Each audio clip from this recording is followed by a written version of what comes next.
What's going on there, LEGO fans, and welcome back. Alex here. In this video, we're going to be building the Ultimate Collector Series Rebel Blockade Runner from 2001. This is set 10019 and retailed for $200 back in the day and has 1,747 pieces.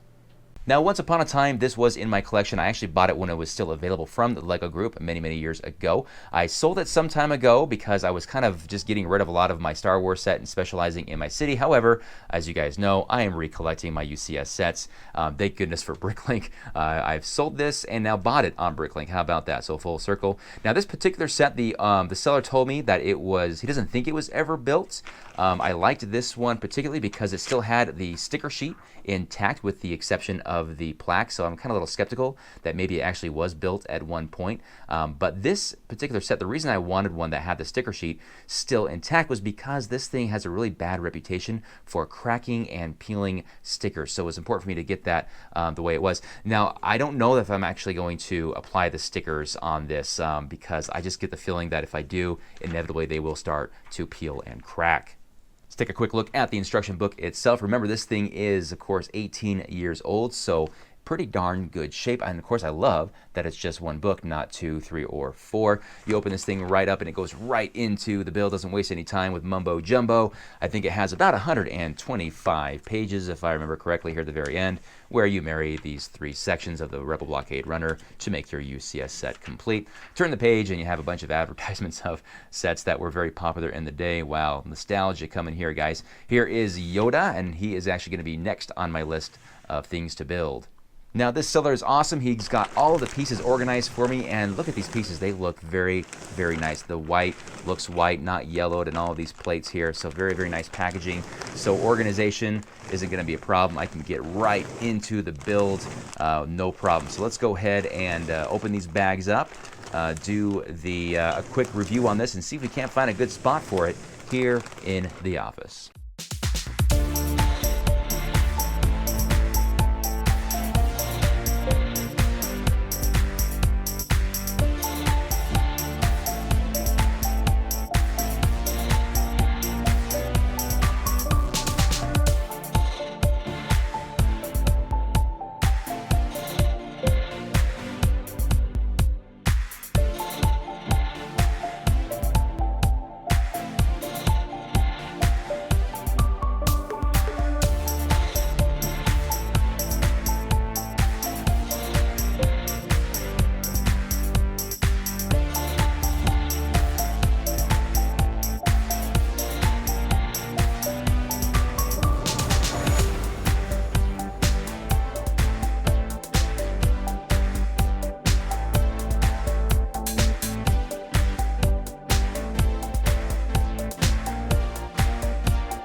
The Rebel Blockade Runner is complete, and here it is in all of its glory. As you can see, I elected not to apply the stickers. They are still on the sheet right here. Just to give you an example of what the stickers, how they go on this thing. This is, I believe, originally stuck on this thing when it was new, and you can see a lot of flaking and just deterioration going on with that sticker. And I'm sure if these others were applied back 18 years ago, they would be in the same shape, if not worse. The plaque, though, the sticker on the plaque is actually really good shape. Can't complain there. So that is really good. So that is really nice. So I'm going to keep this sticker sheet in here nice and safe for now. As I was building this, I did notice that not only was this built before, but it was actually quite played with. There was a lot of scuffs all around. Not a lot, but enough that you realize, okay, somebody was a little rough with this thing here and there. Not terrible. There was a little bit of yellowing here and there with some white elements, and of course some light gray elements were quite sun damaged. But fortunately, I did have enough in my own collection to replace them. It was a little frustrating, though. There was a lot of pieces missing, and if you're a Bricklink seller, and you're selling a set like this, make sure you double and triple check all the pieces are there. It was very frustrating for me to keep running into missing pieces, running downstairs to my own collection to supplement them somehow. In the end, most of them were replaced with identical pieces. However, there's still about 7 or 8 pieces that I'm going to have to email my seller and say, hey man, I need these to make this thing complete as advertised. So with that out of the way, let's take a look at the ship overall. Very, very pretty ship to look on. This is probably arguably my favorite UCS set from the LEGO group. I don't know, it just looks pretty. This is the first ship you see in the Star Wars trilogy in Episode 4, A New Hope. This thing is being chased down by that massive Star Destroyer. And I think it must be the back. It must be these engines. They look so cool.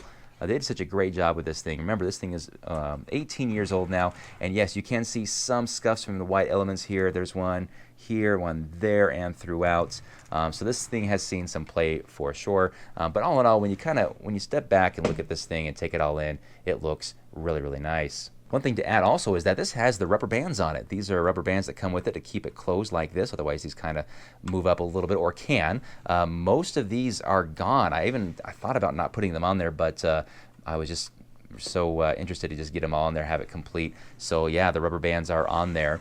A little bit of a bonus there, having those, I guess.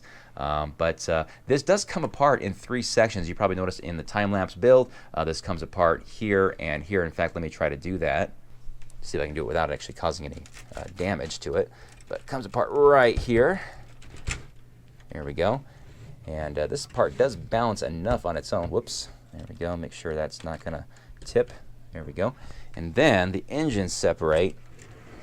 I actually haven't taken these off yet, so let's see if I can do this. There we go. And you can see it's got this good stem going into the engines to help keep it supported. There we go. All right. And there's the 3 main sections, and definitely the engine is by far the heaviest. This thing's center of gravity is actually right about here, right where the engine actually starts. Nice, good balance right there in the middle. It's kind of fun. This is, you can actually set it up almost like a rocket ship. You can put it right on its base like this, and it actually looks pretty cool. Let me go up and pull the camera on here. I've even thought about just putting this in the Lego City just like that. That'd be kind of fun, right?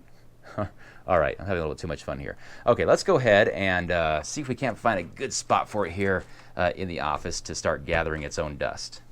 All right, guys, so here it is in the office. Just kind of give you some idea of where it is. So here's what it looks like when you first walk into my office. Yes, this is where the F1 cars were, those Technic Formula 1 cars. I have taken those down and put these floating shelves up here to be filling them with UCS set. My wife, when I came home and started putting these up, she was giving me that look like, oh boy. But this, a little bit alone right now. I tried really hard to fit it in here. It is just barely too big, like by 1 Lego brick too long to fit in there. But that's okay. I like actually having it in the open shelf here, because then you can see the front and of course see the back with those awesome engines. I like that look. Very, very cool. So we'll have more and more stuff join it over here. What I also love about this, so yes, my son is here playing Fortnite. That's what he does. So the Blockade Runner, when we go over here to the Star Destroyer, it's got the scale Blockade Runner right there to it, right? So then you have the Death Star here. or no, sorry, not Death Star, the Star Destroyer. Now the Star Destroyer, we go to the Death Star, and here is the Star Destroyer to scale next to the Death Star. I love that. I like showing people, like, see, check this out. There's these three sets are all kind of related as far as their scale goes. So anyway, kind of fun. So that is it for now. Next on the list is Yoda. And yes, Yoda will actually be joining the Blockade Runner on the shelf, among other things. I'll have to kind of redistribute things. It's always moving around. But for now, that is where the Rebel Blockade Runner is sitting from 2001. Nice to have this thing back in the collection. Let me know what you guys think about this and what your favorite UCS Lego set is. So that's it for now, and we'll see you guys again in the very near future. Until then, you guys take it easy. Bye-bye.